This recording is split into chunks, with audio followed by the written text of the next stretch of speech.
जीने का अधिकार। एक घमंडी हाथी जब वन में आया तो चींटियों पर संकट आ गया। वह हाथी मस्ती में अपने चौड़े चौड़े पैरों से चींटियों के घरों को कुचलने लगा। हजारों चींटियां मर गई। चींटियों ने सोचा, यदि कुछ दिन तक यह हाथी यहाँ रह गया तो हमारी बस्ती उजड़ जाएगी। उन्हें चिंता सताने लगी। एक चींटी उस हाथी से मिलने गई। उसने कहा, महाराज, आप बहुत बड़े हैं, हम बहुत छोटे हैं, आप हमारा भी ध्यान रखिए। हाथी ने कहा, तुम क्या चाहती हो? चींटी बोली, आप जब चले तो हम चींटियों के घरों को ना कुचले। हाथी हंसा, पागल हो गई हो क्या? मैं इतना बड़ा हूँ, तुम्हारी बस्ती को भला कैसे देखूं?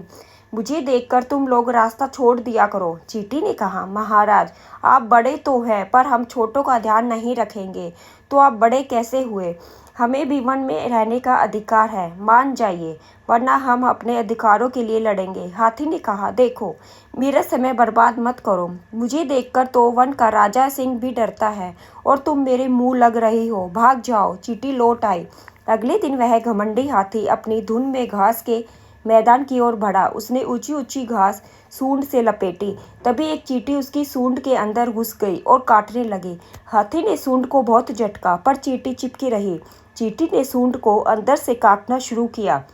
हाथी ने फूंक मारकर चींटी को उड़ा देना चाहा पर चींटी सूंड से चिपकी रही। चींटी सूंड में ऊपर चढ़ती जाती और काटती जाती। हाथी की हालत खराब हो गई। वह दर्द के मारे झटपटाने लगा।